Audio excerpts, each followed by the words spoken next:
ads. Okay, Joe, you put this one down. What you got here? I did. What major institution has gone away that you never thought would? I'm not sure who put that on the backlog, but I liked it. I wrote that. I don't know, a long time ago when we were on some subject a random kid had tossed to us, and we came across the possibility of things going away, and like with AI or something. And there's been so many major institutions, stores, banks, whatever, schools. I mean, whatever you grew up with that you're like, man, this is a forever thing, and it's not. So that was kind of the idea behind it, is of what can you guys remember that you thought at some earlier part of your life, this is forever, and then all of a sudden it's like, holy crap, I never thought that would fail or go away. The recent one that makes me think of immediately is Toys R Us.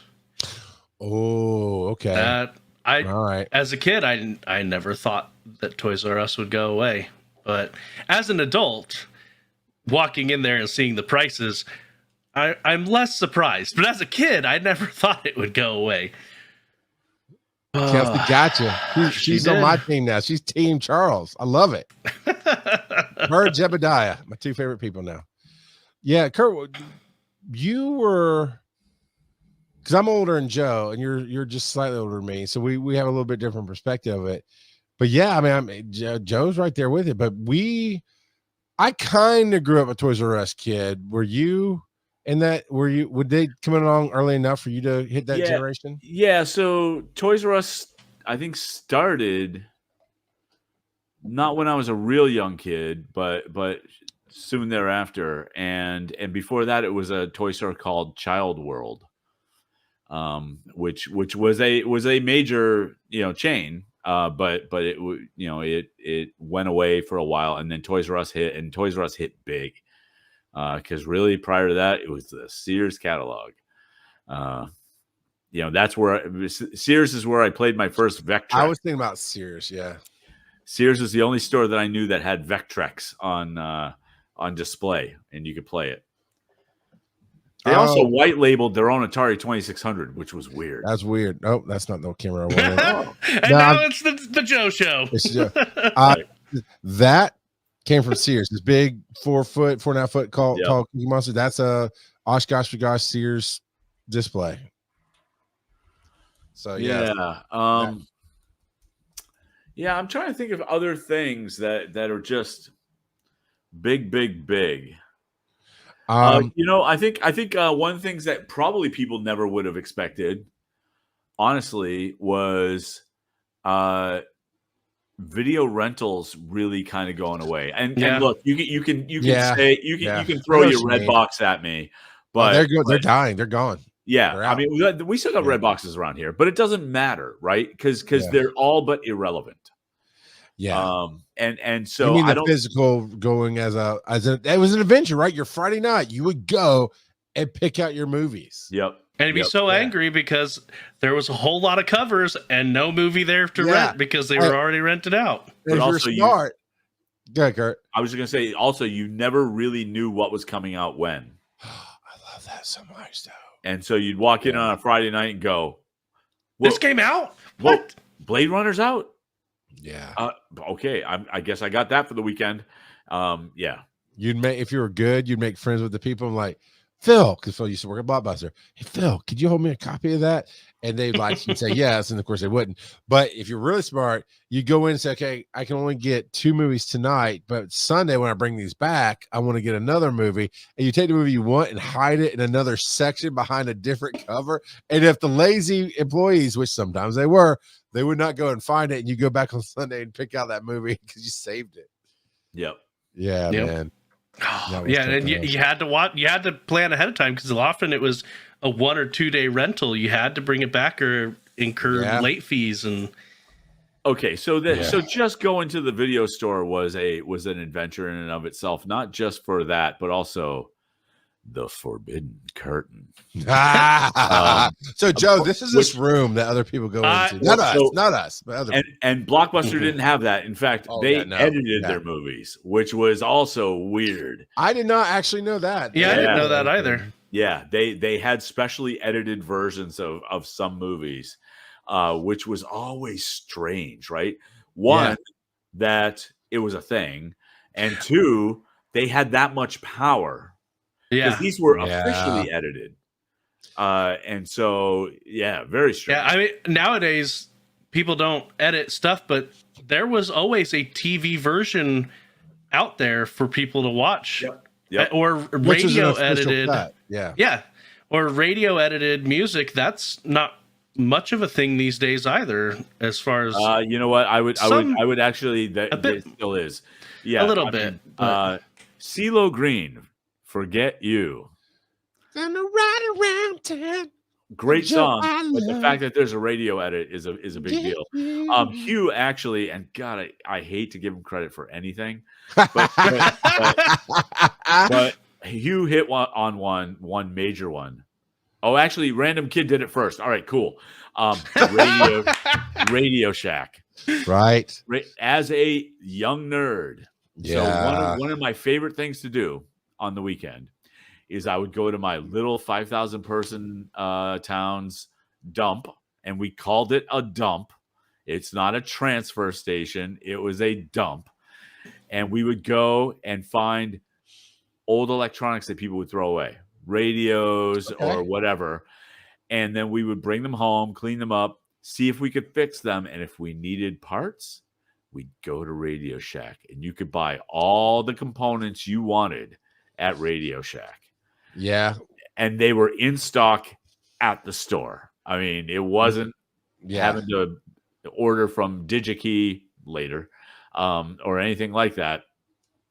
It was really, I mean, one of my favorite toys as a kid wasn't even really a toy. It was a 150-in-1 electronics kit.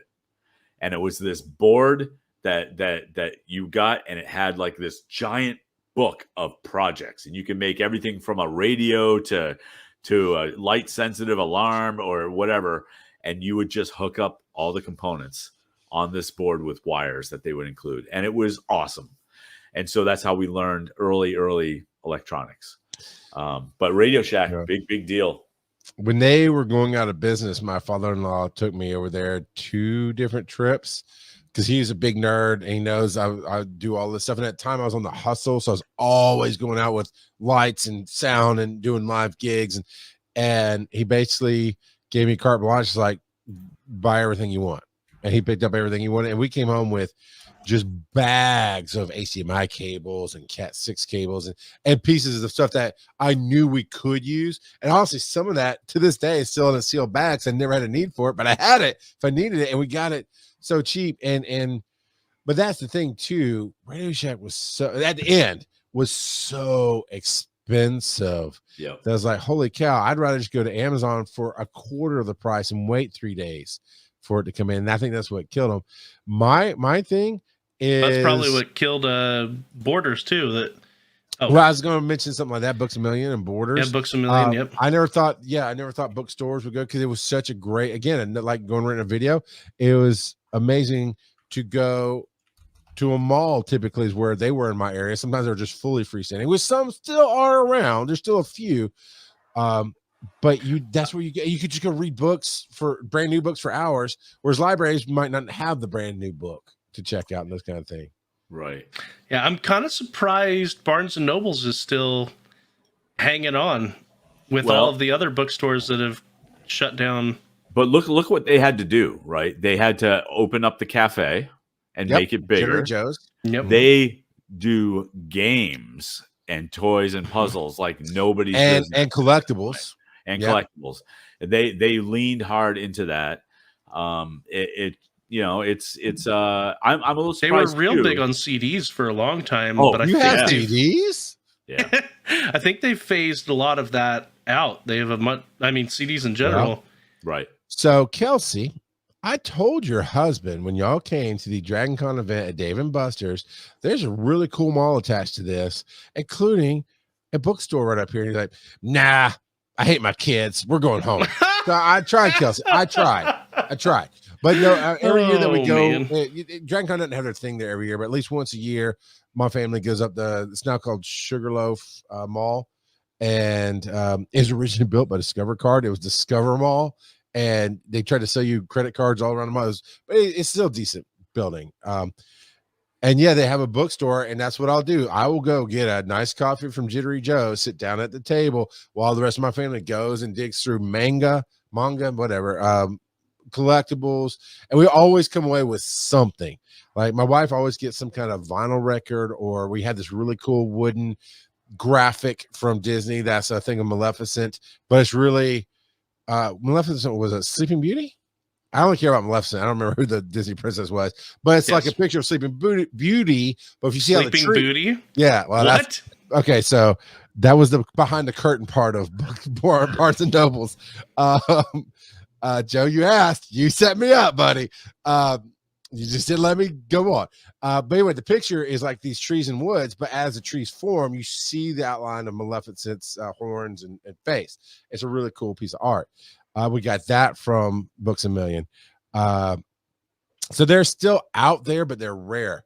But like libraries too, a lot of libraries have closed across the nation. That's one thing Georgia did right. Back in the late 70s, they invested into a network of libraries across the state. Because we had a lot of different artists and authors from Georgia that they wanted to celebrate then. And it just today still stands. They still fund it. It's got all kind of endowments, but I know not everybody has that. Go ahead, Joe. Kurt. Sorry. Yeah, I mean, so we should definitely talk about libraries on another episode, because it's Sure. a much bigger discussion, and they're, just as a little preview, much cooler than people think. Oh yeah, no, absolutely, Kurt. And a really a treasured resource that we take for granted. But not tonight. Not tonight. And just as an aside, because segues are for kids, I pasted a picture of the electronics kit that I had as a kid into our Discord. Nice. I'll check that out. The thing that I was surprised went away, and it's not the name brand, but I know those of you who are old enough will know, but it is truly the thought process of must-see TV, of having to culturally be at your TV set at a certain time and watch it, knowing that your whole town, most of the people you go to church with, whatever, a lot of people are watching this thing. Lonesome Dove, one of my favorite Westerns of all time, because that was one of the first times I was old enough to realize we're watching this. And it's like remember back then it was a miniseries, right? It's like an 11-part miniseries or 7-part, whatever. And so it's this movie that they break up over nights, and every night at 8 p.m. you'd watch 2 hours of it because it's commercials in there. And Wednesday night you go to church, like, oh, everybody's talking about Lonesome Dove, and then you finish it out, and you do that. And yeah, of course, NBC did coin the phrase must-see TV, and it was during the Friends era, which still stands today. But you had to be at your TV or you did not see it. And I just remember the whole thing. They were always 45 seconds to a minute long, if not a little bit longer. So commercials came on. One of you would run to the bathroom, the other one would run to the kitchen to start the popcorn, and somebody would stay there and they'd do this. Show's back on. And you come burning back in because you can't miss it because there's no recording. Jumping over the couch to get back in spot. Yeah. Unless you're privileged enough to have a VCR, there is no recording it. And it really was a really cool part of that era of knowing that you shared something with the rest of the world. Yeah. A lot of people called it event TV. Okay. Afterwards as well, because like things like you talk about that, and that's for like current stuff, but also things like The Wizard of Oz and Sound of Music. Oh yeah, played one night. Yep. All year long, and that was the only way you saw Yeah. it. And so you would always watch it as a family. Wonderful World of Disney on Sunday nights. Yes, it was. I pretended to be sick thing. so many Sunday nights because it come on at 7 when church was still going, and I wanted to watch Disney instead. Yep, it was a thing, yeah, and it really was. It was a family time. I remember vividly when Star Trek Voyager debuted, and my buddy Douglas, who some of you have met if you've been in my house after Dragon Con, he owes me money. Yeah, I bet he does. We were I was 17 and he was 16, and I think or 16 and 15 when Voyager came on. It was a debut, and we had 20 minutes before it came on. It's live TV, right? No recording it. And he goes, "Oh man, my brother at home who's disabled." It's not how he said it, but I'm just painting a quick picture. My brother is at home is disabled. Wouldn't it be fun to watch it with him? Well, let's do it. And I went, it's supposed to be a 25-minute ride from my house to his house. I did it in 18 and a half minutes. So we walked in right before the opening scene came up, and we watched it together. And it was just a thing. And I miss that a little bit. I love that I can just watch TV whenever I want, and I can binge it. I'm great with that. But that was just something that, no, this is forever. Nothing's forever. It just isn't, So any other ones y'all can think of? Those are all good. Yeah, I'll say one that will bring some emails probably. The work ethic. Oh my God, Kurt. I will fight you, Boomer, on all day long. Who raised these kids? We raise these kids. So don't blame it on some generational thing. I didn't say anything. I didn't list any ages or anything. I just said work ethic. Hey, that's all. That's what we call old school email, where you just spout off right there in somebody's face. You didn't do it anonymously in the chat room. All right.